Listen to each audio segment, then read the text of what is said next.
nous disions que le prophète sallallahu alayhi wa sallam commençait toujours par dire A'ouz billahi minash shaytanir rajim. Je demande refuge à Allah contre Satan le maudit. Il faut qu'on ait cette habitude pendant la prière et en dehors de la prière de dire A'ouz billahi minash shaytanir rajim. C'est une arme. C'est une arme puissante contre Satan. C'est la parole d'Allah subhanahu wa ta'ala. Immédiatement après A'ouz billahi minash shaytanir rajim, le prophète sallallahu alayhi wa sallam disait Bismillahir rahmanir rahim. Et on doit comprendre, on doit maîtriser le sens de Bismillahir rahmanir rahim. Bismillah, au nom d'Allah. Déjà précisé que Al-Basmala, Bismillahir rahmanir rahim, on la retrouve au début de chaque sourate, à l'exception de sourate At-Tawbah, la sourate le repentir. Sachant qu'il y a 114 sourates dans le Coran, il y a quand même 114 fois Al-Basmala, étant donné que dans une sourate du Coran, dans sourate An-Naml, les fourmis, au verset 27. Dans sourate An-Naml, les fourmis, verset 27, Allah subhanahu wa ta'ala dit Innahu min Sulayman wa innahu bismillahir rahmanir rahim. Le verset 27 comporte Bismillahir rahmanir rahim. Donc nous avons 114 fois Al-Basmala qui revient dans le Coran. Les savants nous disent que Al-Basmala permet de séparer entre le surat. Certains savants ont même considéré Al-Basmala comme étant un verset de surat Al-Fatiha. Certains savants. Fi ikhtilaf. Bismillahir rahmanir rahim. On commence par le nom d'Allah subhanahu wa ta'ala. Et à chaque fois, on doit se rappeler qu'on fait les choses au nom d'Allah subhanahu wa ta'ala. Lorsqu'on dit Bismillah, il y a deux sens qu'on doit comprendre. Le premier sens, c'est que cela doit nous permettre de méditer sur les bienfaits d'Allah subhanahu wa ta'ala. An-ni'am, les bienfaits d'Allah subhanahu wa ta'ala. N'est-il pas vrai que lorsqu'on mange, on dit Bismillah au nom d'Allah? Lorsqu'on boit, Bismillah. Lorsqu'on entre à la maison, Bismillah. Lorsqu'on sort de la maison, Bismillah. Lorsqu'on entre fil masjid à la mosquée, Bismillah. Lorsqu'on sort, Bismillah. Lorsque je donne, Bismillah mon frère, Bismillah ma soeur, Bismillah. Ta vie est rythmée par l'évocation du nom d'Allah subhanahu wa ta'ala. Il faut se rappeler les bienfaits d'Allah subhanahu wa ta'ala. Au nom d'Allah, qui t'a donné à manger? Man ar-Razzaq? Allah subhanahu wa ta'ala. Allah huwa ar-Razzaq, huwa al-Ghani, huwa al-Latif, huwa al-Karim. Il est généreux subhanahu wa ta'ala. Si ce n'était Allah, tu ne pourrais pas manger. Si ce n'était Allah, tu ne pourrais vivre. Les bienfaits d'Allah sont trop nombreux. C'est pour cela que il nous est dit dans la sourate An-Nahl, verset 53, la sourate les abeilles, وَمَا بِكُم مِّن نِعْمَةٍ فَمِنَ اللَّهِ. Tout bienfait qui vous touche émane d'Allah. Essayez de méditer sur les bienfaits qui nous entourent et qui sont en nous-mêmes. Ni'matul ayn, le bienfait de la vue, le bienfait de l'ouïe, le bienfait du toucher. Seules les personnes privées de membres, privées d'organes, privées de choses chères, en connaissent la valeur. Et pour souligner cette importance, dans sourate An-Nahl, toujours les abeilles, mais au verset 18, Allah nous dit wa in ta'uddu ni'matallahi la tuhsuha. Wa in ta'uddu. Essayez de, si vous cherchez à énumérer, à faire la somme des bienfaits d'Allah Azza wa Jal, vous ne pourrez le faire. C'est impossible. Les bienfaits d'Allah Azza wa Jal, intérieur, extérieur, al-zahira wal-batina, kathira, trop nombreux. Donc c'est le premier sens lorsqu'on dit Bismillah. Rappelle-toi les bienfaits d'Allah subhanahu wa ta'ala. Parce que pour que tu puisses boire, il y a tout un processus depuis le ciel jusqu'à la terre pour que tu puisses boire. Allah subhanahu wa ta'ala a donné l'ordre à sa création, les nuages, les sources,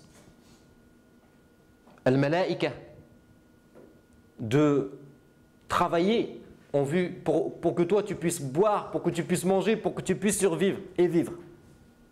Donc, reconnais les bienfaits d'Allah subhanahu wa ta'ala sur toi, dis Bismillah. Également, lorsqu'on dit Bismillah, cela doit nous rappeler as-sunnah, la tradition prophétique. Sunnat al-Nabi alayhi salatu wa sallam.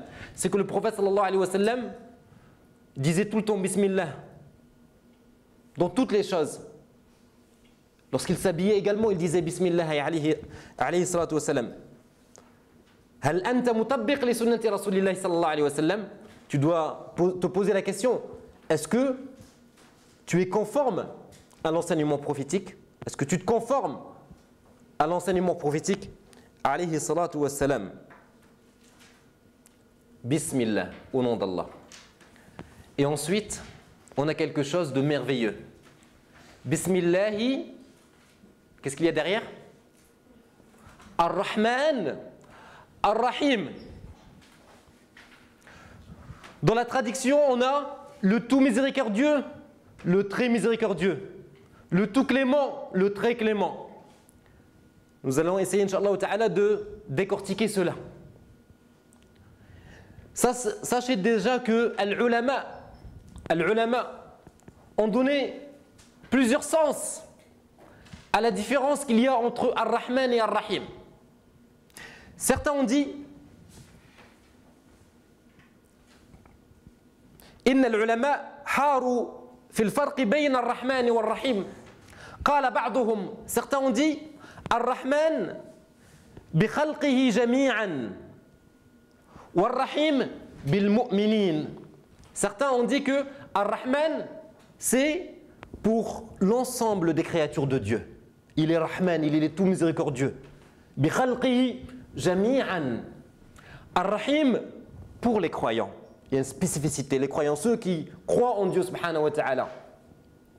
Rahman, Rahim. Ça c'est le premier avis de l'ulama. Certains ont dit قال بعضهم الرحمن في الأولى والرحيم في الآخرة.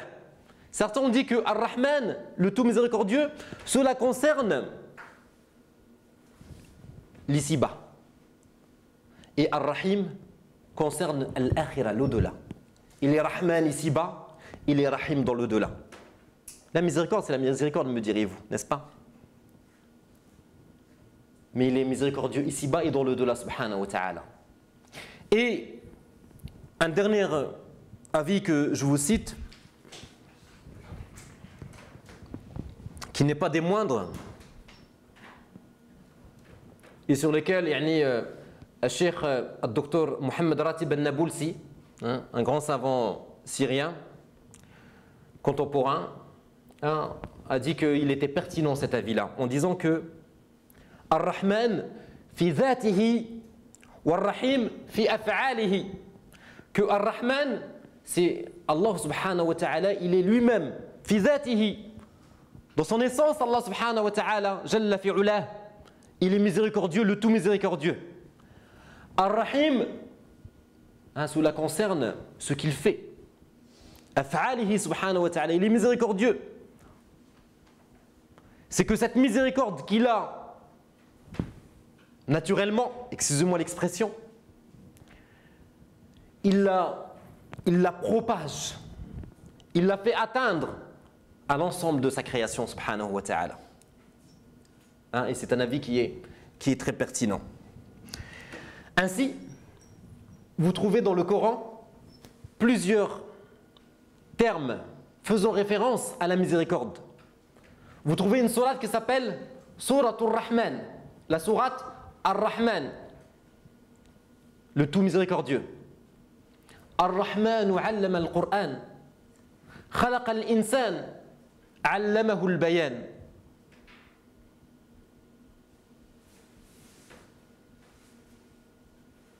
Ar-Rahman 'allama al-Qur'an, khalaqa al-insan, 'allamahu al-bayan. Sachez que chaque lettre dans le Coran a sa place qui lui revient de droit. Que chaque mot dans le Coran a sa place qui lui revient de droit. Celui qui médite ces versets voit que Allah subhanahu wa ta'ala cite Ar-Rahman, le tout miséricordieux. Allama al-Qur'an, qui a enseigné le Coran. Khalaqa al-insan, qui a créé l'être humain. Allamahu al-bayan, il lui a enseigné le dialogue, la communication. On se pose la question, l'enseignement du Coran s'est-il fait avant la création de l'être humain? Le prophète sallallahu alayhi wa sallam, il y a eu des êtres humains, Allah a envoyé Muhammad sallallahu alayhi wa sallam et il lui a enseigné le Coran lors de la première révélation. Iqra bismi rabbik. Vous comprenez ce que je dis? Hein?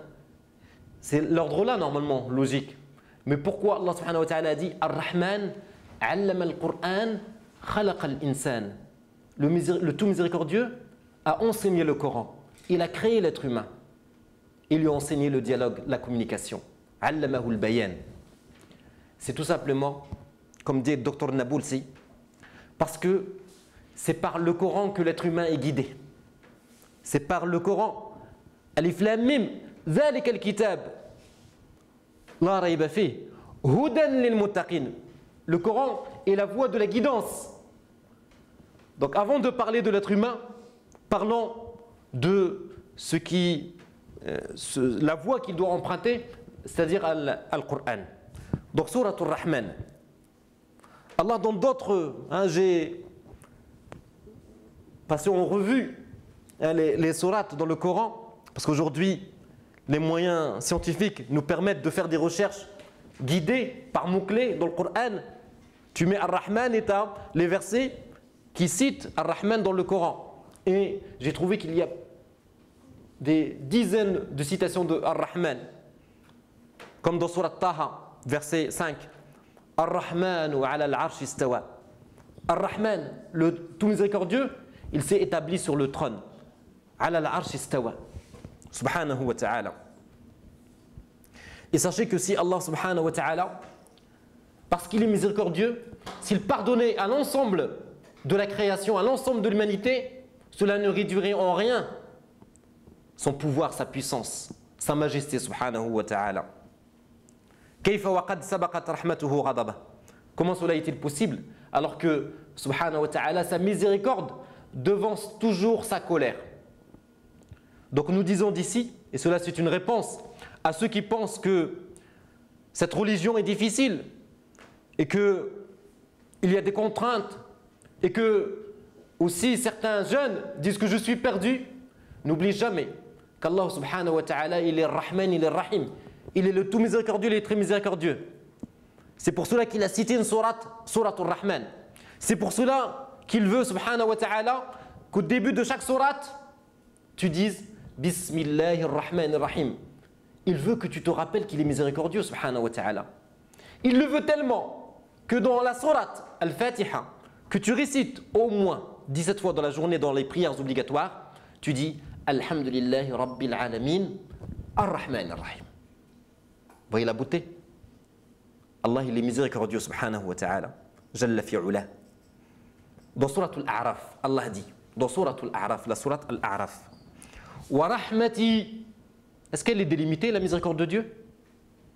Est-ce qu'elle est délimitée?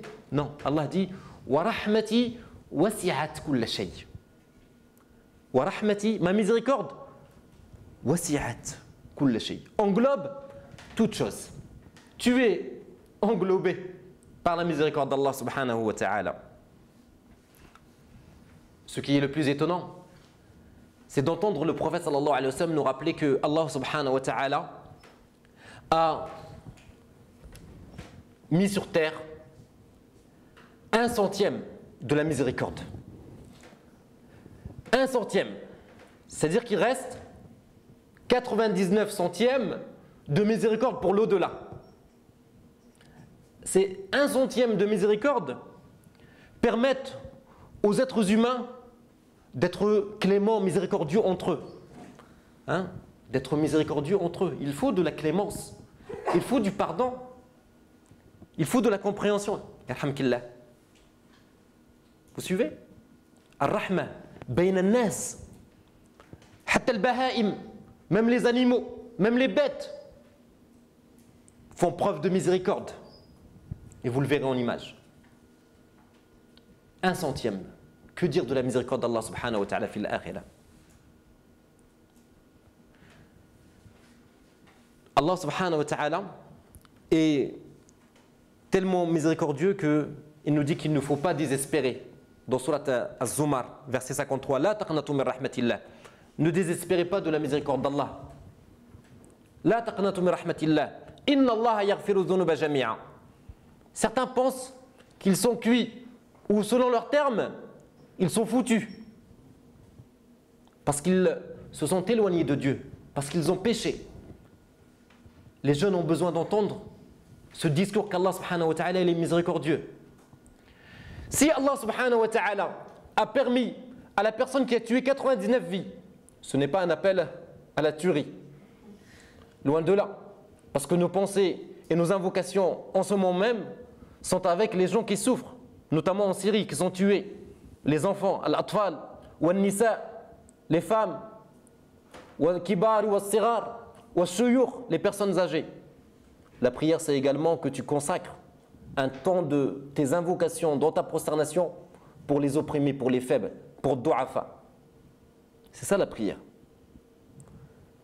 Donc Allah subhanahu wa ta'ala a pardonné à une personne qui a tué 99 vies. Vous connaissez le hadith, le récit. Le récit.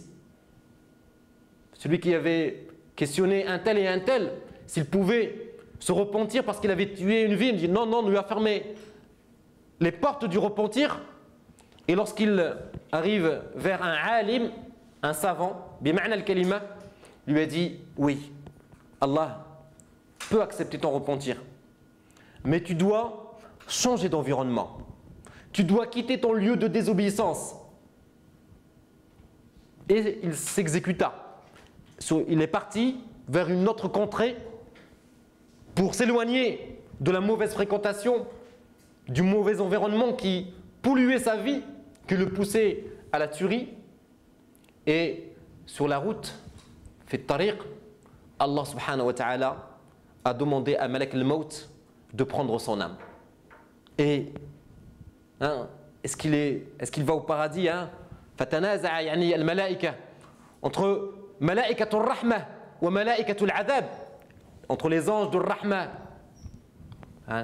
vers le paradis, wa malaikatul adab, ce qui dit non, vers le châtiment. Allah subhanahu wa ta'ala a décidé, parce que son intention était sincère, de lui pardonner.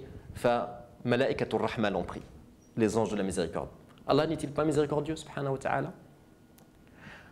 Alors on va voir comment les gens sont miséricordieux. Il faut passer une...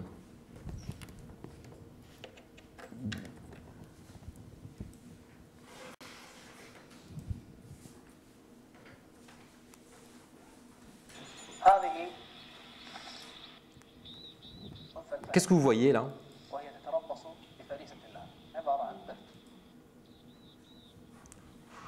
On voit une tigresse, ou un... c'est ça?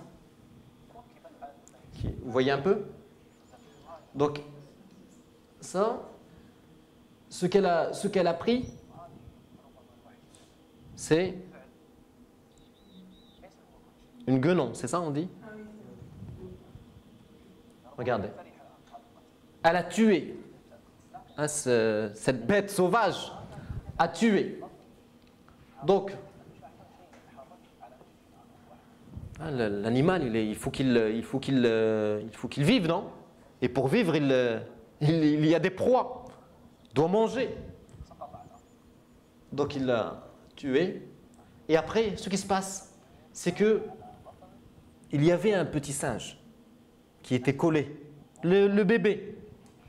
Il aurait pu le tuer également. Comme il a tué sa mère. Mais regardez ce qu'il se passe, aussi extraordinaire que cela puisse paraître, c'est que il est chéri, comme son propre enfant. Elle a peur, elle veut le protéger. Donc elle va monter sur l'arbre.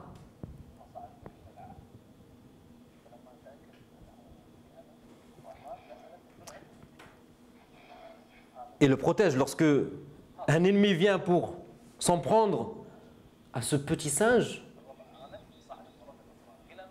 Il est protégé, même la nuit. Voilà.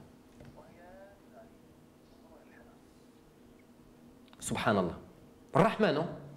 Il y a de la miséricorde dans l'animal. Ah, des câlins, des... Masha'Allah.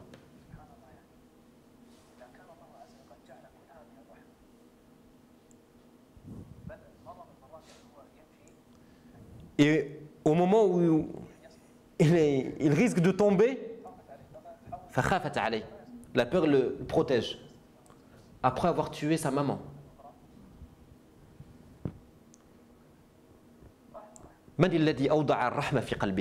Qui a mis la miséricorde dans son cœur?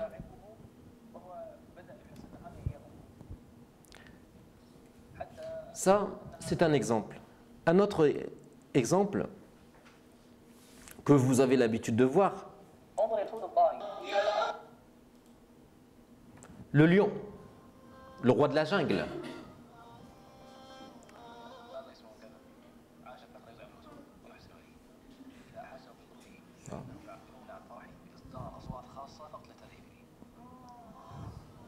C'est possible. Rahman, non? Il y a de la clémence, il y a de la miséricorde. On peut se poser la question, mais comment il arrive justement, comment est-il possible de créer un lien entre l'être humain et ces bêtes dites féroces? C'est parce que tout simplement, la créature de Dieu aime celui qui lui fait du bien.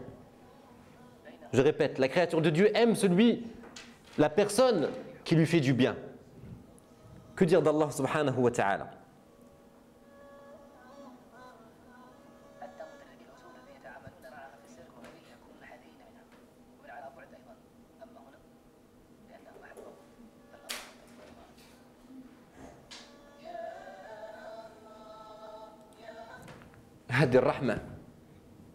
On a montré l'espèce animale. Que dire donc de l'être humain? Le prophète sallallahu alayhi wa sallam, un jour, se trouvait avec as-sahaba ridwanullahi alayhim, les compagnons, et soudainement, il vit une femme devant eux, qui courait et qui cherchait un enfant à allaiter, parce qu'elle devait allaiter. Et le premier enfant qu'elle a trouvé, elle l'a collé contre elle pour lui donner du lait. Et le prophète sallallahu alayhi wa sallam saisit cette occasion. Il est pédagogue alayhi wa sallam pour dire aux compagnons: pensez-vous que cette femme serait capable de jeter son enfant qu'elle chérit dans le feu? Cette femme si tendre, si clémente, serait-elle capable de jeter son enfant dans le feu? Les compagnons de repos du prophète sallallahu alayhi wa sallam, non, pas du tout. Et le prophète sallallahu alayhi wa sallam de dire: Allah subhanahu wa ta'ala est plus miséricordieux envers ses créatures que ne l'est cette femme envers son enfant. Allah, il est miséricordieux subhanahu wa ta'ala. Rahman. Irhamu man fil ard, yarhamkum man fis sama. Soyez clément envers vous. Soyez clément envers ceux qui habitent avec vous, que vous côtoyez. Ar-rahimuna yarhamhumur rahman. Ceux qui sont cléments, Allah le saura à leur égard, subhanahu wa ta'ala. Donc on doit avoir à l'esprit cet élément, hein, ce que Allah subhanahu wa ta'ala, il est Ar-Rahman, il est Ar-Rahim, il est le tout miséricordieux, il est le très miséricordieux. Ensuite, on passe à Al-Fatiha, sourate Al-Fatiha. Cette sourate qu'on a l'habitude de réciter, mais malheureusement sur laquelle on ne s'arrête pas suffisamment. Certains déjà la récitent à une vitesse plus rapide que le TGV, ce qui ne leur permet pas de la méditer et de la comprendre, alors que le prophète sallallahu alayhi wa sallam nous dit, il nous a enseigné qu'il fallait réciter Al-Fatiha et Al-Qur'an doucement, le méditer, verset par verset. Le prophète sallallahu alayhi wa sallam récitait Al-Fatiha verset par verset. Bismillahirrahmanirrahim. Alhamdulillahi rabbil alamin. Ar-Rahmanir-Rahim. Maliki yawmiddin. Iyyaka na'budu wa iyyaka nasta'in. اهدنا الصراط المستقيم صراط الذين أنعمت عليهم غير المغضوب عليهم ولا الضالين. سورة الفاتحة. Certains c'est Alhamdulillah Rabbil Alamin ولا الضالين. مش قراءة هذه, c'est pas une récitation. Déjà comprendre l'importance de Surat Al-Fatiha. Le prophète sallallahu alayhi wa sallam nous dit que Surat Al-Fatiha a plusieurs noms. Elle est appelée Surat Al-Fatiha. Pourquoi elle est appelée Surat Al-Fatiha? La Surat de l'ouverture, car elle ouvre le Coran. Elle ouvre le Coran. Elle s'appelle Surat Al-Fatiha. Elle est également appelée Ummul Kitab, la matrice du livre, la mère du livre, Ummul Kitab, car elle renferme les finalités fondamentales du Saint-Coran. Le Coran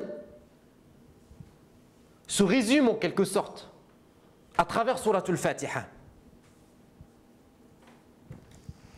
Elle est également appelée As-Sab'ul Mathani, les 7 versets. Elle est également appelée Ash-Shifa. Elle est appelée Ash-Shifa, la guérison, non?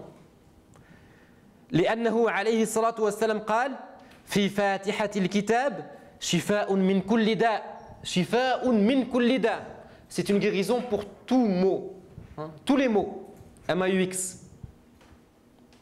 Shifa, le Coran Shifa. L'imam Ibn Qayyim se soignait avec Ma'u Zamzam et Surat Al-Fatiha, la Surat Al-Fatiha.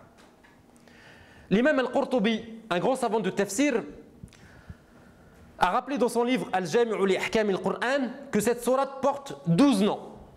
Surat Al-Fatiha porte 12 noms. Parmi ces noms, Al-Fatiha, Al-Shifa, Al-Wafiya, Al-Kafiya, Al-Asas. Et également, elle s'appelle Suratu Al-Hamd. Suratu Al-Hamd. Parce qu'elle commence par Alhamdulillahi Rabbil Alamin, la louange. Les mérites de cette sourate sont connus, sont nombreux, et on doit avoir à l'esprit que lorsqu'on récite Surat Al-Fatiha, on est dans un dialogue avec Allah subhanahu wa ta'ala. Le prophète sallallahu alayhi wa sallam dit qu'Allah subhanahu wa ta'ala a dit dans le hadith Qudsi: Qasamtu as-salat bayni wa bayna abdi nisfayn. J'ai partagé, j'ai divisé la prière entre moi et mon serviteur en deux. فإذا قال العبد الحمد لله رب العالمين, lorsque le serviteur dit Alhamdulillahi Rabbil Alamin, louange à Allah, قال الله عز وجل حمدني عبدي. Lorsque le serviteur dit Alhamdulillahi Rabbil Alamin, Allah dit mon serviteur me loue. أنت تناجي ربك تخاطب ربك, tu es en train de Parlez avec Allah subhanahu wa ta'ala. Essayez d'entendre. Hamidani abdi. فإذا قال العبد الرحمن الرحيم قال الله عز وجل أثنى علي عبدي. Lorsque le serviteur dit Ar-Rahman Ar-Rahim, Allah dit mon serviteur me fait les éloges. فإذا قال العبد مالك يوم الدين قال الله عز وجل مجدني عبدي. فإذا قال العبد إياك نعبد وإياك نستعين قال الله عز وجل هذا بيني وبين عبدي. هذا بيني وبين عبدي. فإذا قال العبد اهدنا الصراط المستقيم صراط الذين أنعمت عليهم غير المغضوب عليهم ولا الضالين قال الله عز وجل هذا بيني وبين عبدي ولعبدي ما سأل. Mon serviteur aura ce qu'il demande. Mais il faut réciter le Fatiha. Il faut la comprendre. Alhamdulillahi Rabbil Alamin. Certains ne pensent qu'on ne peut goûter au recueillement que dans d'autres passages du Coran. Il est rare que certains pensent que Al-Fatiha peut faire pleurer, n'est-ce pas? Que c'est des endroits dans Surat Al-Baqarah ou dans Surat Al-Nisa ou dans d'autres passages du Coran. Mais on va voir que un des imams de la Mecque, Al-Sheikh Al-Shuraim, dans ses premières directions de la prière, Surat Al-Fatiha l'a fait pleurer. Hein?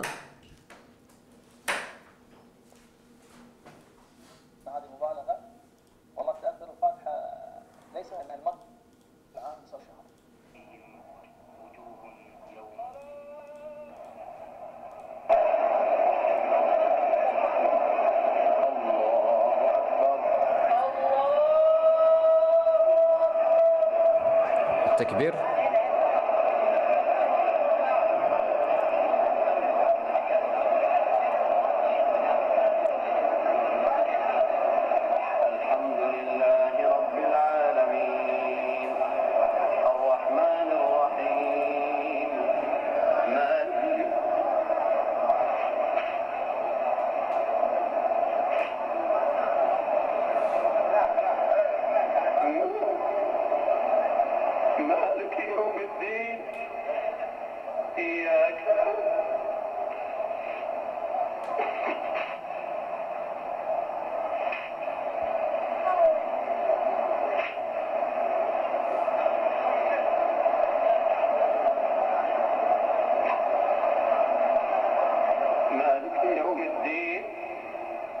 إياك نعبد وإياك نستعين اهدنا الصراط المستقيم صراط الذين أنعمت عليهم غير المغضوب عليهم ولا الضالين.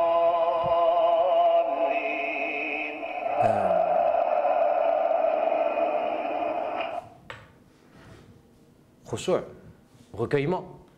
في قراءة سورة الفاتحة. Qu'est-ce qui amène, qu'est-ce qui fait que le cheikh yabki, il pleure en récitant Surat al-Fatiha? Parce qu'il comprend ce qu'il dit. Yafham.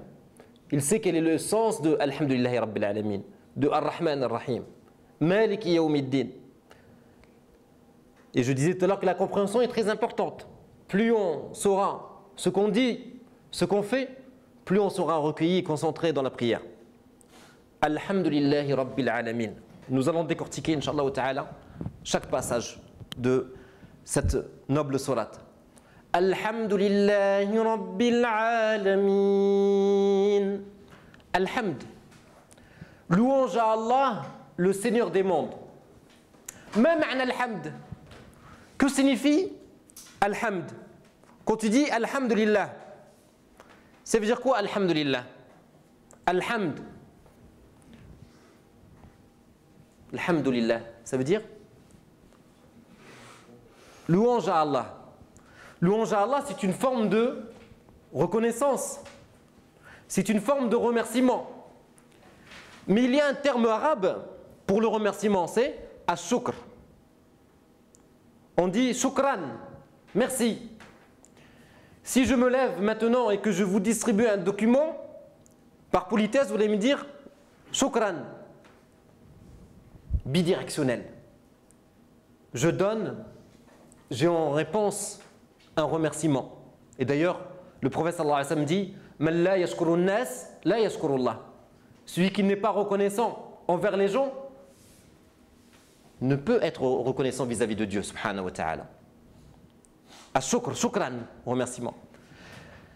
Al-hamd est plus vaste, le terme al-hamd est plus vaste que ash-shukr.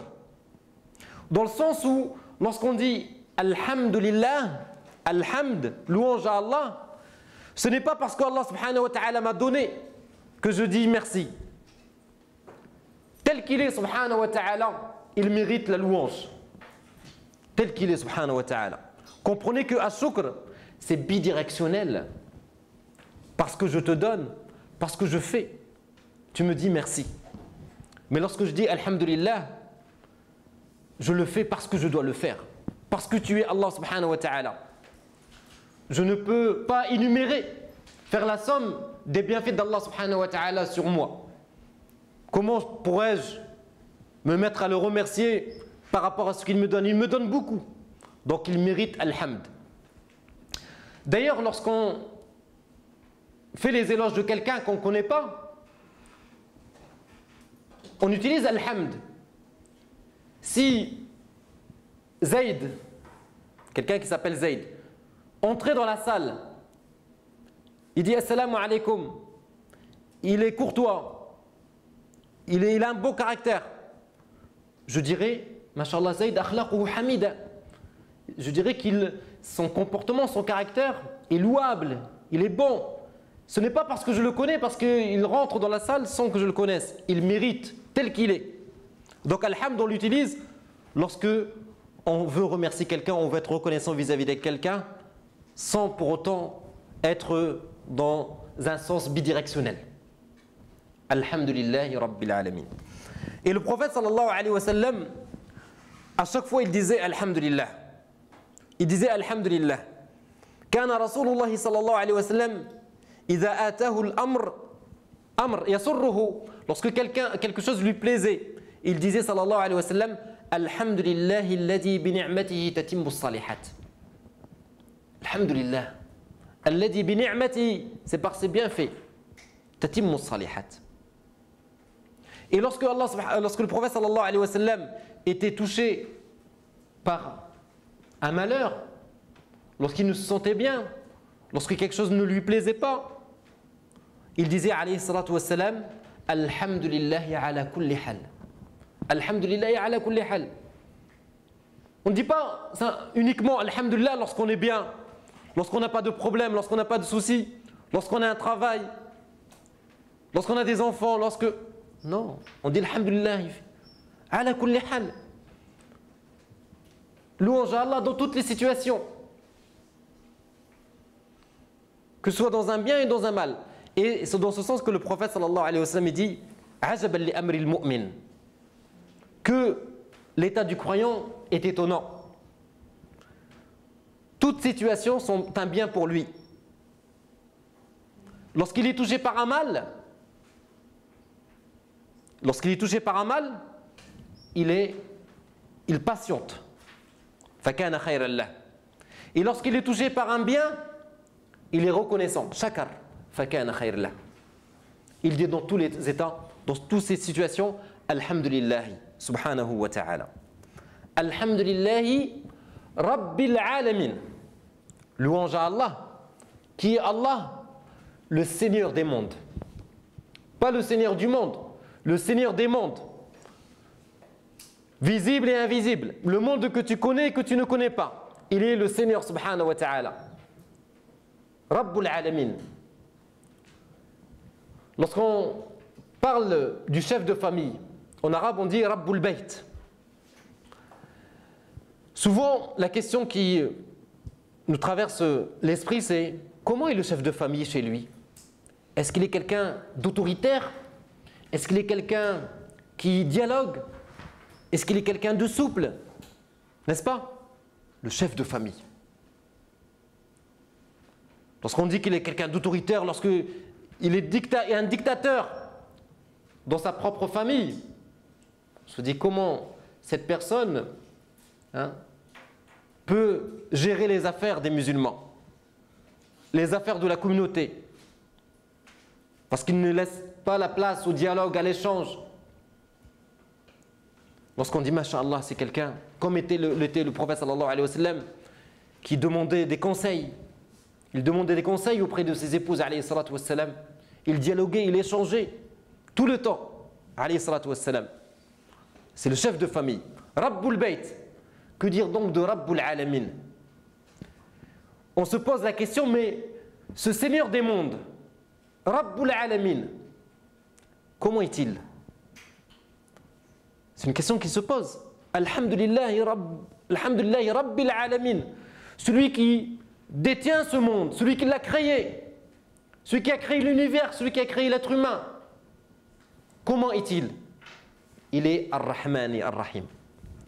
Alhamdulillahi Rabbil Alamin. Ar-Rahmani Ar-Rahim. Il y a un lien entre les versets. Je vous disais la fois dernière, comme l'a cité le Dr Omar Abdelkafi, qu'il y a un lien entre la fin d'une sourate et celle qui la suit, entre le début de celle qui la suit, il y a un lien entre les versets. Que les savants nous expliquent bien entendu. Alhamdulillahi Rabbil Alamin, Ar-Rahman Ar-Rahim, ce Seigneur des mondes, parmi ses qualités, parmi ses noms, subhanahu wa ta'ala, il est Ar-Rahman, il est Ar-Rahim, il est le tout miséricordieux, il est le très miséricordieux. Ce qu'on a expliqué tout à l'heure. Il est Malik Yawmiddin, celui qui est tout miséricordieux, très miséricordieux, il est le maître du jour de Ad-Din, Malik. Et dans une lecture, on a Malik Yawmiddin. Les deux lectures sont bonnes. Malik Yawmiddin et Malik Yawmiddin. Il est le possesseur, il est le souverain. Subhanahu wa ta'ala. De façon absolue. Lorsqu'on parle du roi, il est le Malik, non? Le roi ou la reine qui possède des choses. Le souverain. N'est-ce pas? Mais cela est limité dans le temps.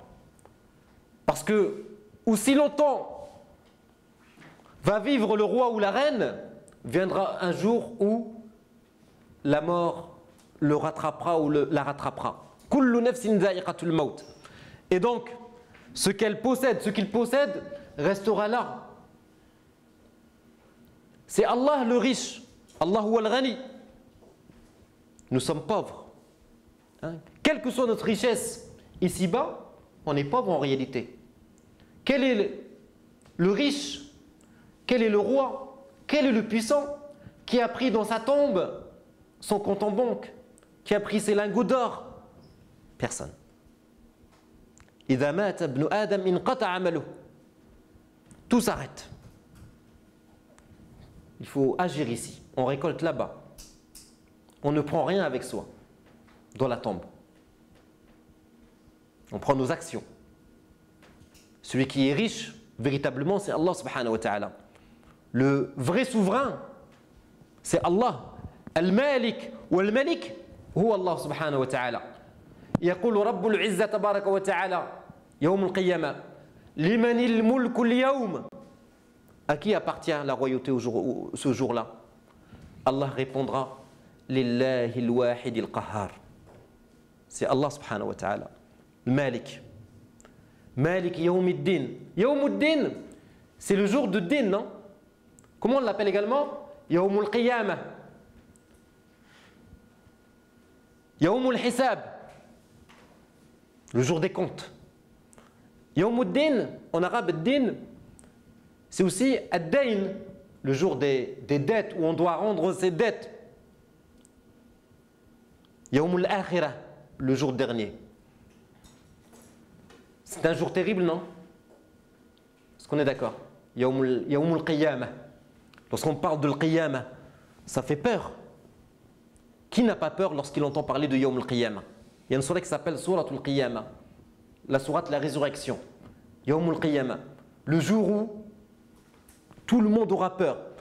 Chacun aura peur de ce qu'il a fait, de al-mizan, de la balance. Chacun pour soi, en quelque sorte. Même nos plus proches, on va les oublier. Yawma yafirru al-mar'u. On va fuir des proches, de l'épouse, de l'époux, de la mère, du père, des enfants. Tu te rappelles, chacun, le hisab, chacun veut sauver sa peau ce jour-là. Ici, il faut s'entraider pour atteindre le paradis. Parce que là-bas, il y a le mizan, la balance, et on présentera ce que tu as fait ici-bas. On ne pourra pas faire marche arrière, revenir. Certains diront, Ya Allah, si seulement tu me permettais de revenir ici-bas pour faire des bonnes actions. Alors qu'il a passé son temps de son vivant à semer la discorde et à s'éloigner de Dieu subhanahu wa ta'ala. Yawmul Qiyamah fait peur. Malik Yawmiddin. La question qui se pose, le salut, la sauvegarde. Aïn, fin. Comment sauver ta peau de ce jour dernier? Iyyaka na'budu wa iyyaka nasta'in. Malik Yawmiddin. Iyyaka na'budu wa iyyaka nasta'in. Le seul moyen de sauver ta peau, Yawmul Qiyamah, Yawmul Hisab, c'est toi que nous adorons. Et c'est toi dont nous cherchons le refuge. Nous implorons ton secours, ô Allah. Iyyaka na'bud. Na'buduka ya Allah subhanahu wa ta'ala. Le salut se trouve dans l'adoration d'Allah subhanahu wa ta'ala. Il nous a créés pour l'adorer. وَمَا خَلَقْتُ الْجِنَّ وَالْإِنسَ إِلَّا لِيَعْبُدُونَ مَا أُرِيدُ مِنْهُمْ مِنْ رِزْقٍ وَمَا أُرِيدُ أَنْ يُطْعِمُونَ إِنَّ اللَّهَ هُوَ الرَّزَّاقُ ذُو الْقُوَّةِ الْمَتِينَ. Est-ce que c'est nous qui allons donner manger à Allah subhanahu wa ta'ala et à boire? Hasha lillah. Qui sommes-nous pour donner à boire et à manger à Allah subhanahu wa ta'ala? C'est lui qui est Razzaq, c'est lui qui est Al-Wahhab, c'est lui qui donne, nous prenons. Donc on doit l'adorer.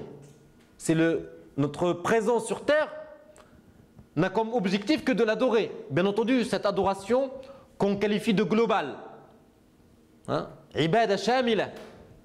Qul inna salati wa nusuki wa mahyaya wa mamati lillahi rabbil alamin. La sharika lah. Wa bidhalika umirtu wa ana awwalul muslimin. Dans tout ce que tu fais, si cela est sincère, c'est une adoration. Tu pries, c'est une adoration. Tu jeûnes, c'est une adoration. Tu jeûnes, c'est une adoration. Tu te rends au travail pour subvenir aux besoins de ta famille, c'est une adoration. Même le prophète sallallahu alayhi wa sallam nous dit, les relations conjugales, les relations dans le couple sont une adoration. Tout dépend de l'intention. Tout dépend de la sincérité du cœur. Donc, iyyaka na'bud. Nous attestons, Ya Allah, que nous t'adorons. Iyyaka na'budu wa iyyaka nasta'in. Nous cherchons le refuge auprès d'Allah subhanahu wa ta'ala. Allah n'a pas dit Iyyaka nasta'in wa iyyaka na'bud. On inverse. Chaque mot a sa place qui lui revient de droit dans le Coran. Pour adorer Allah subhanahu wa ta'ala, on a besoin de son aide. Iyyaka na'bud wa iyyaka nasta'in. Nous cherchons le refuge auprès d'Allah subhanahu wa ta'ala pour pouvoir l'adorer.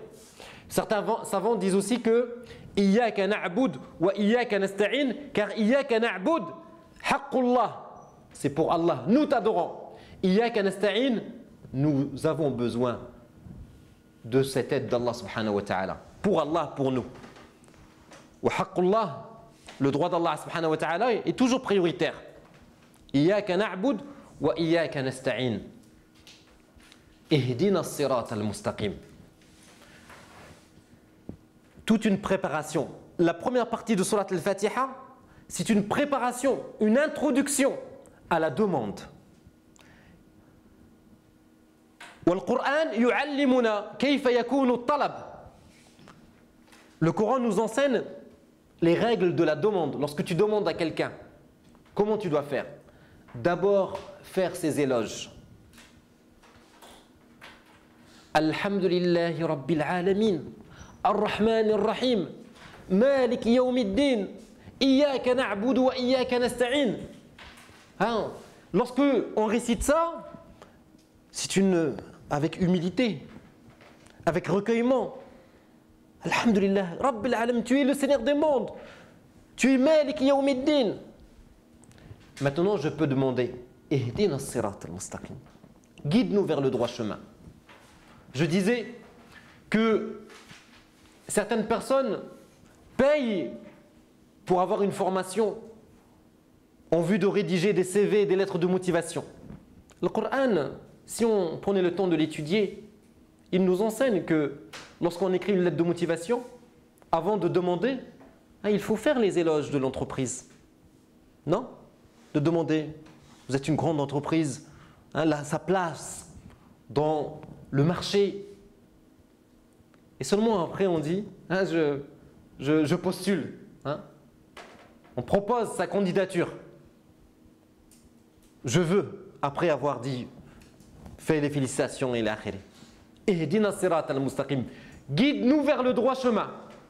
Les savants disent que Ihdina sirat al-mustaqim, c'est la meilleure des invocations. Guide-nous vers le droit chemin. Quelle meilleure invocation que la demande de la guidance? Alif lam mim, dhalika al-kitabu la rayba fihi, hudan lil muttaqin. Guidance. Shahru Ramadan alladhi unzila fihi al-Qur'an, hudan lin nas. Verset 185, Surat al-Baqarah, la sourate numéro 2. Le Coran est une guidance pour les gens. On veut al-hidayah. Lorsqu'on aime quelqu'un, qu'est-ce qu'on lui dit? On lui dit Allah yahdik, qu'Allah te guide. N'est-ce pas? On aime bien entendre cette parole-là, notamment les enfants, l'entendre de leurs parents. Oh mon enfant, qu'Allah te guide. Ya bunay, oh mon enfant, Allah yahdik. En dialecte, qu'Allah te guide. Il n'y a pas meilleure chose fait de dunya que d'être guidé par Allah. Man yahdihillah fala mudilla lah wa man yudlil fala hadiya lah. Qui peut égarer celui qu'Allah subhanahu wa ta'ala a guidé? Personne. Qui peut l'égarer? C'est Allah ou al-hadi, ou Allah subhanahu wa ta'ala. Abdul hadi. Al-hadi c'est Allah, celui qui guide. C'est Dieu subhanahu wa ta'ala. Guide-nous vers le droit chemin. Ihdina sirat al-mustaqim. Le droit chemin, c'est lequel? C'est le chemin des prophètes et des messagers. Sirat al-mustaqim. Sirat al-tariq. La voie droite, la voie des prophètes et des messagers, la voie des vertueux. Ulaika alladhina an'ama Allahu alayhim min an-nabiyyin was-siddiqin wash-shuhada'i was-salihin wa hasuna ulaika rafiqa. C'est ça le sirat al-mustaqim, un chemin équilibré, le chemin du juste milieu. Sirat alladhina an'amta alayhim, le chemin de ceux que tu as comblés de tes bienfaits. Ghayril maghdubi alayhim waladdallin. Non pas le chemin de al-maghdubi alayhim, ceux qui ont encouru ta colère, et de ceux qui se sont égarés. Pas la voie des extrêmes. Le juste milieu. Nous allons, Inch'Allah ta'ala, voir dans le prochain cours cette voie du juste milieu qui est enseignée par Surat al-Fatiha. Ihdina sirat al-mustaqim, guide-nous vers le droit chemin, et pas le chemin de ceux qui ont couru ta colère et de ceux qui se sont égarés. Les extrêmes. On verra quel est l'enseignement du Coran et l'enseignement du prophète sallallahu alayhi wa sallam dans cette voie. Donc voilà Surat al-Fatiha, un résumé comment on doit la comprendre avec chaque verset. Alhamdulillahi Rabbil Alamin, Ar-Rahman Ar-Rahim, Maliki Yawmiddin, Iyyaka na'budu wa Iyyaka nasta'in, Ihdina as-sirata al-mustaqim, sirata alladhina an'amta alayhim, ghayril maghdubi alayhim waladdallin. Et comme c'est une invocation, dans la prière on dit Amin. Et Amin, c'est comme le Amen chez les chrétiens. Amen. Oh Allah accepte. Oh Allah exauce. cette invocation. Qulu amin. Amin.